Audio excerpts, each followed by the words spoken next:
Hello and welcome to March West Junction TMD.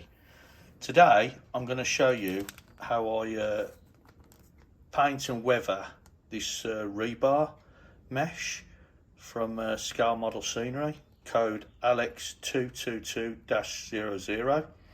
You get 4 in a pack and they come on this large sprue. So what I tend to do is I don't cut them out, I just leave them on the sprue and I'll cut them out afterwards.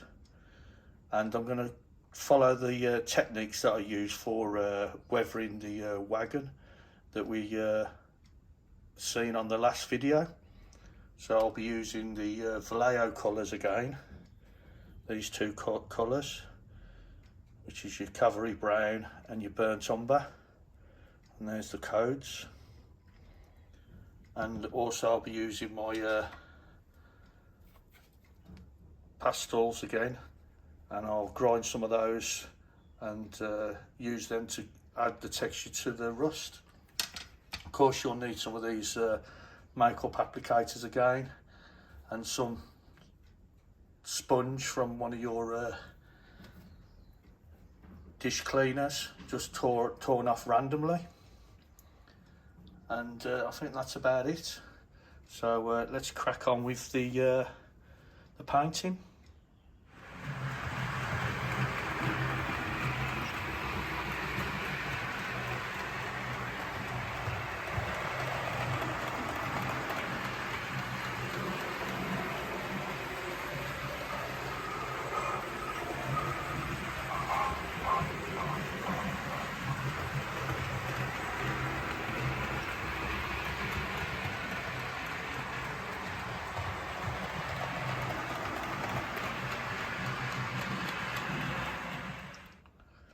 Okay, I've put some of the cavalry brown and the burnt umber into a mixing cell there, and what I'm going to do next is get a bit of the torn sponge, and it's not fully mixed if you look closely, it's part mixed, so it gives that sort of ripply effect. And then I'm going to be sponging this on over the sprue, trying to be random with the colours as well.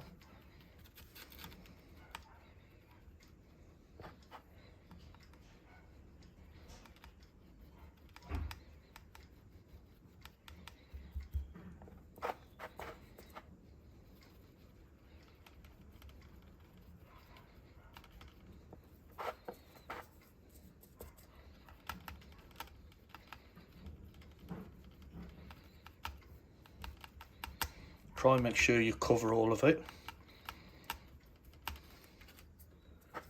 Just got the last one to do this end.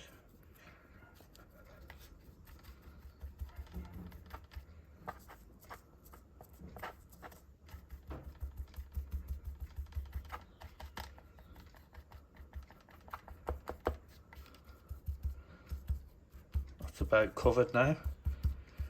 And then we'll move on to, while it's wet, move on to the pastels to give it some texture.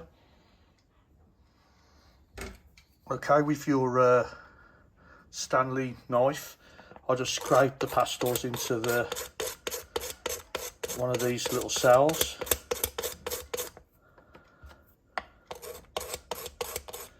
And with this light one, I do mix that with this one as well.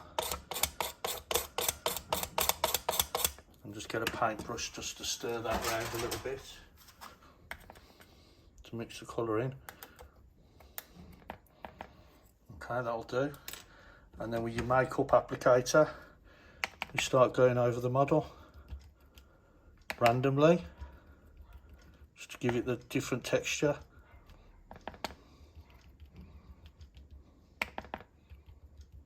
Just dab it all over while it's still damp.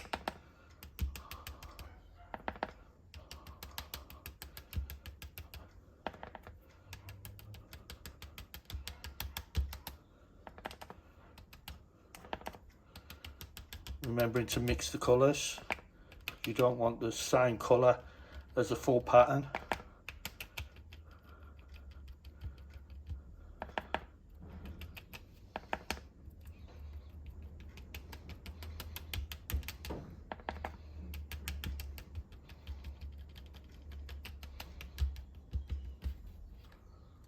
and that's about it for the coverage.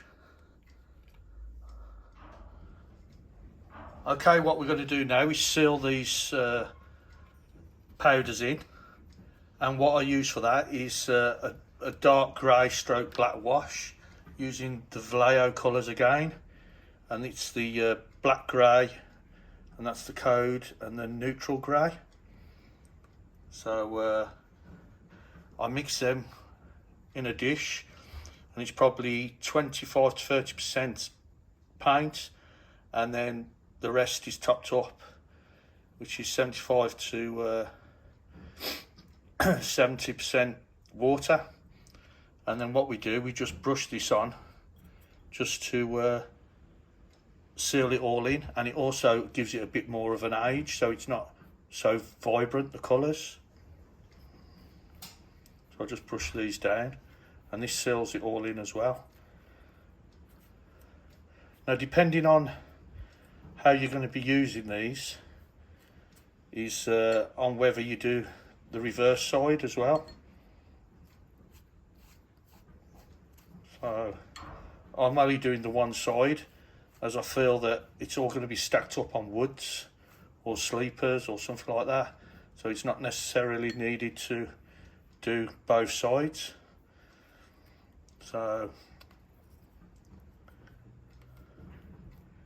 I think that'll just do about for what we need.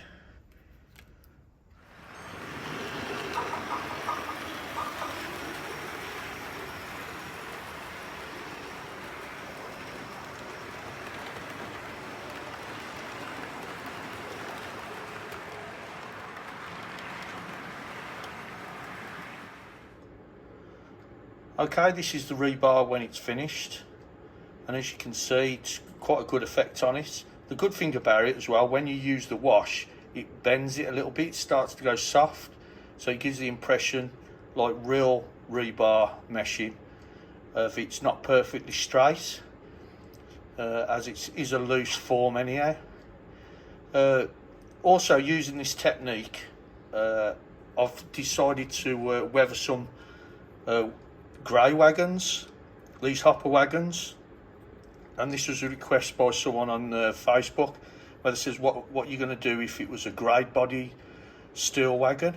Now, I've used the same process here, a bit more heavier on the underframe, but actually on the wagon, as you can see, I've just gently dabbed it in places, and then I put the powder on afterwards, just to give it that rusty effect, and then put the wash on afterwards to seal it. So I've done two wagons. This one's a little bit more heavier, just to give the impression this one's been battered about a bit more. So something I want to point out as well, that someone had said what a mess and what a way to waste a wagon. These actual wagons, all they've cost me is the wheels and the couplings. These were free from the Dapol shop, and they're seconds. Inside there's an issue with the mouldings, and I thought I'll pick them up, I'll have them. You can give a donation, I'll put a couple of quid into the charity box, and the underframes and the actual bodies were free. So if you're going past Chirk and you pop in the Dapol shop, it's only open during the week and it closes early on a Friday. It's worth popping in, see if they've got some off mouldings that haven't been produced properly, because they're great for practicing on. But I've turned these into two wagons that I'll probably add to the fleet anyhow. So just something different, and as you can see, it's just better than just the plain grey. It gives it a bit more life, I think. So I hope you've enjoyed this video. Again, it's only a little bit of a weathering tutorial, and it is very simple, very cheap. I mean, you just pay for the paints. Like I say, the pastels are a few quid or a quid or something like that from Poundland or other cheap stores that do that sort of stuff. And just a bit of time as well. And it gives you some good results, I think. I know some people had some negative comments on my last video with that the last wagon, but I'm happy with them. And at the end of the day, as Anthony Dodge says, it's rule one. It's your model railway.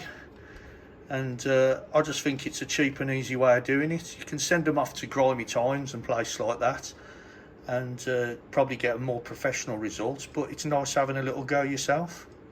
So thank you for stopping by. If you're not a subscriber, then please hit the subscribe button and the bell icon so you get notified on my next video update. And if you have liked this video then and enjoyed it, please hit the thumbs up button and share with your friends and colleagues so it can help with the algorithm of my YouTube channel. So once again, thanks for stopping by, stay safe, and I'll see you again soon.